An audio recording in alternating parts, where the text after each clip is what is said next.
الحمد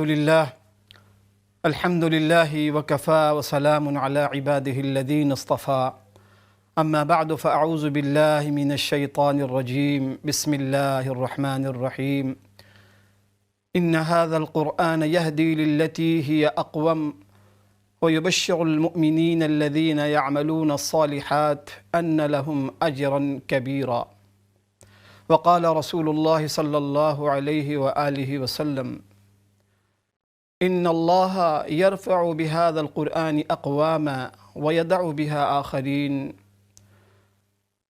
صدق الله المولانا العظيم وصدق رسوله النبي الكريم ونحن على ذلك لمن الشاهدين والشاكرين والحمد لله رب العالمين إن الله وملائكته يصلون على النبي يا أيها الذين آمنوا صلوا عليه وسلموا تسليما اللهم صل على محمد وعلى آل محمد كما صليت على إبراهيم وعلى آل إبراهيم إنك حميد مجيد اللهم بارك على محمد وعلى آل محمد كما باركت على إبراهيم وعلى آل إبراهيم إنك حميد مجيد رب اشرح لي صدري ويسر لي أمري واحلل عقدة من لساني يفقهوا قولي.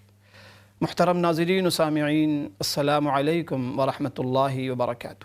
اللہ کریم سے دعا ہے کہ جو کچھ ہم سنائیں آج کی اس نشست میں، جو گفتگو ہم کریں، اللہ پاک اخلاص کے ساتھ خیر اور نفع کی باتیں مجھے کرنے کی توفیق عطا فرمائے، اور جو کچھ ہم سنائیں اللہ پاک ہم سب کو، تمام سننے والوں کو عمل کی توفیق عطا فرمائے، آمین یا رب العالمین۔ جتنے لوگ آج کی رات یا آنے والا کل جو دن ہے، جو اعمال ہم کریں، جو عبادات ہو، جو ذکر و اذکار ہو، جو تلاوت ہو، جو وظائف ہوں، اللہ کریم تمام عبادات کرنے والے، نیکیاں کرنے والے جو لوگ ہیں، بھائی ہماری جو بہنیں ہیں، اللہ پاک سب کی نیکیوں کو اپنی بارگاہ میں قبول و منظور فرمائے، اور سب کو برکتوں والی، صحت و سلامتی والی، عافیت والی، امن و امان والی، چین و سکون والی اللہ ہم سب کو زندگی عطا فرمائے۔ ناظرین، اللہ پاک کا ہم سب پر بہت بڑا کرم احسان ہے کہ اللہ دن اب پاک نے دیکھیں ہمیں مسلمان بنایا ہے، صاحب ایمان کلمہ گو بنایا ہے، رحمت عالم صلی اللہ علیہ وسلم کی امت میں اللہ پاک نے ہمیں پیدا فرمایا۔ اللہ پاک سے دعا بھی ہے کہ اللہ پاک ہمیں اس نعمت کی قدردانی کی توفیق عطا فرمائے۔ بے شمار ہم پر نعمتیں ہیں، ظاہری نعمتیں، باطنی نعمتیں، حسی نعمتیں، معنوی نعمتیں، اور بعض نعمتیں ایسی ہیں کہ ان کا کوئی بدل نہیں ہے۔ بے مثال نعمت، انہی بے مثال جس نعمت کا کوئی بدل نہیں ہے، بے مثال جو نعمت ہے، ان نعمتوں میں سے ایک نعمت قرآن مجید کی نعمت ہے۔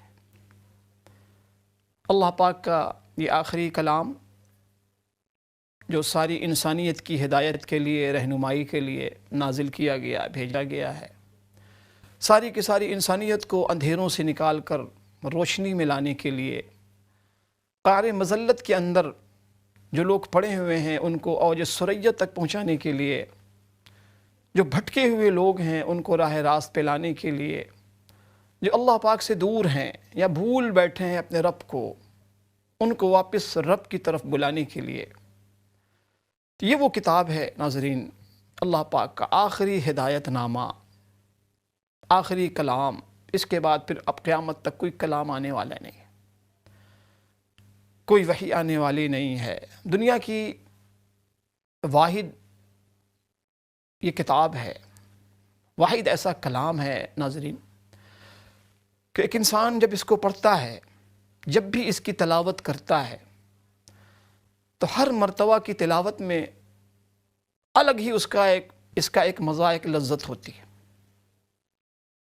عجیب ہی ایک مزہ ہوتا ہے، ایک لذت ہوتی ہے، ایک کشش ہوتی ہے، ایک عجیب جاذبیت ہوتی ہے۔ دنیا کی بے شمار کتابیں ہم سب پڑھتے رہتے ہیں، آپ نے بھی پڑھا ہوگا، بہت سی کتابوں کا آپ نے مطالعہ کیا ہوگا، اسکول کے زمانے میں، کالج کے زمانے میں، اسٹڈی کے دور میں، جب آپ ہم سب اسٹڈی کر رہے ہوتے ہیں، جس انداز سے بھی کر رہے ہوتے ہیں۔ اب تو خیر پڑھنے پڑھانے کا وہ ماحول ختم ہوتا چلا جا رہا ہے، کتابوں کے پڑھنے کا، لیکن آپ نے جب بھی کوئی کتاب پڑھی ہوگی، بے شمار کتابوں کا آپ نے مطالعہ کیا ہوگا، آپ میں سے بہت سے لوگ سچی بات بتائیے گا کہ بے شمار ایسی کتابیں ہیں کہ انسان بہت ہی اچھی کوئی کتاب بھی ہوتی ہے نا، انسان ایک مرتبہ پڑھتا ہے، 2 مرتبہ پڑھتا ہے، تیسری مرتبہ پڑھ کے فٹ اپ ہو جاتا ہے، کہتا ہے کہ اس ٹو مچ، اب نہیں، بور ہو جاتا ہے، اب نہیں، یہ کتاب میں پڑھ چکا ہوں۔ اس کو اس شخص کے سامنے اس کتاب کا نام بھی لیا جائے نا، وہ کہتا ہے بس وہ کتاب میں پڑھ چکا ہوں، اب اس کا نام نہ لو۔ دنیا کی واحد ترین یہ کتاب ہے، ایسی انوکھی یکتا کتاب ہے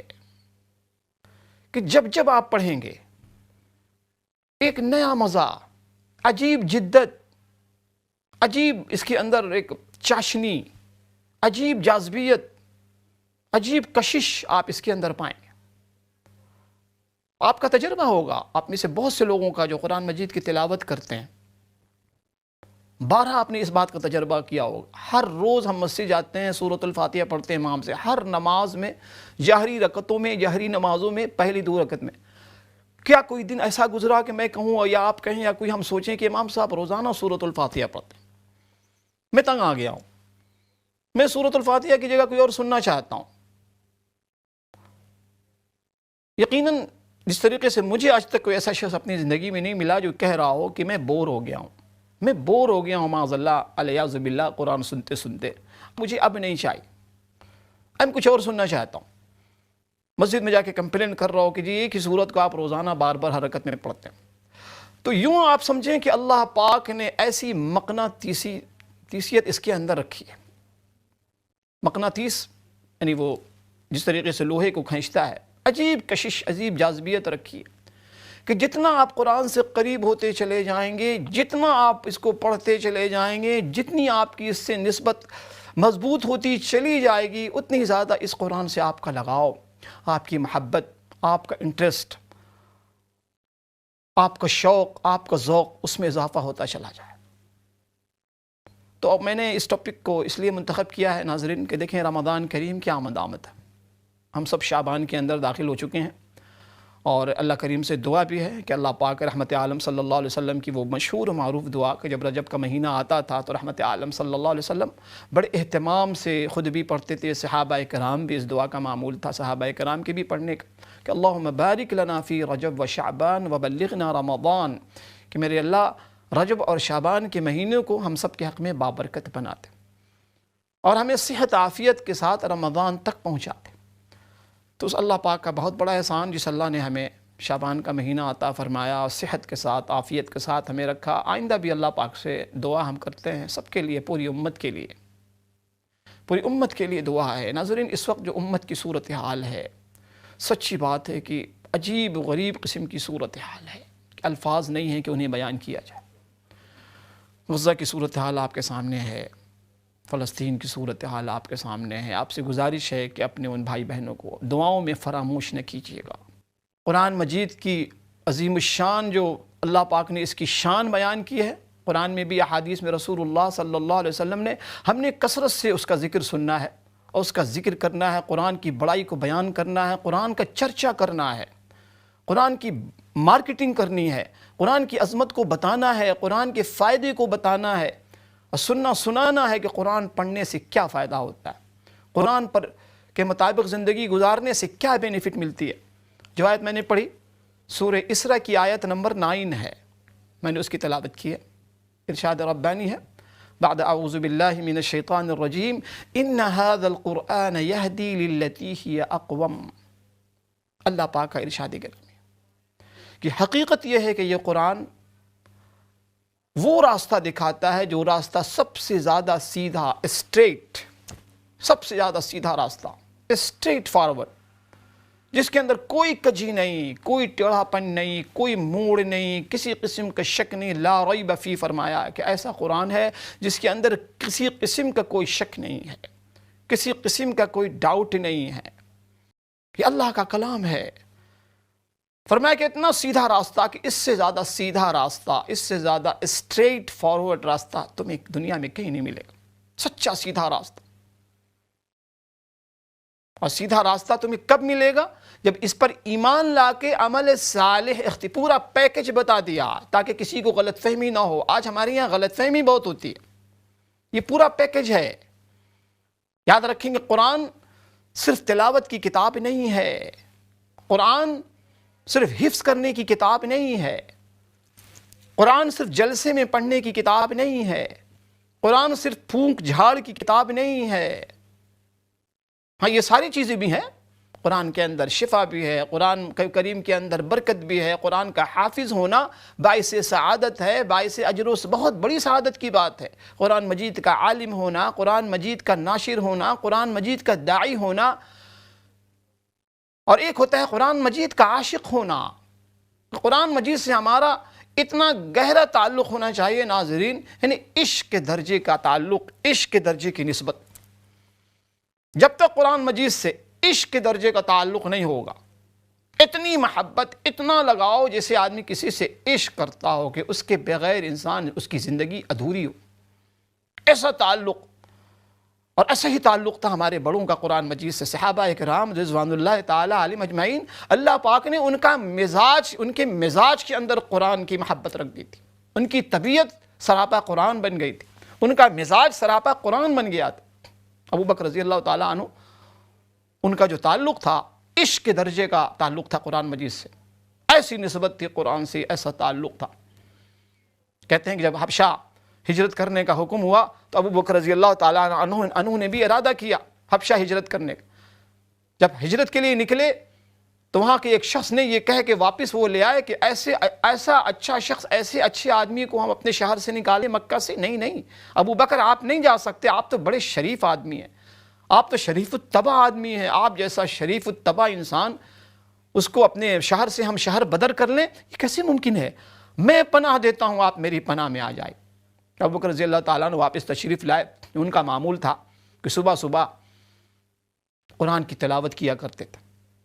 روایات میں آتا ہے کہ جب صبح تلاوت کرتے تو آس پاس کے بچے، عورتیں سب جمع ہو جاتے۔ اللہ پاک نے ان کی آواز میں ایسا سوز و گداز، ایسی کشش رکھی تھی کہ سننے والے لوگ بے خود ہو جاتے تھے، بے قرار ہو جاتے تھے، بے چین ہو جاتے تھے۔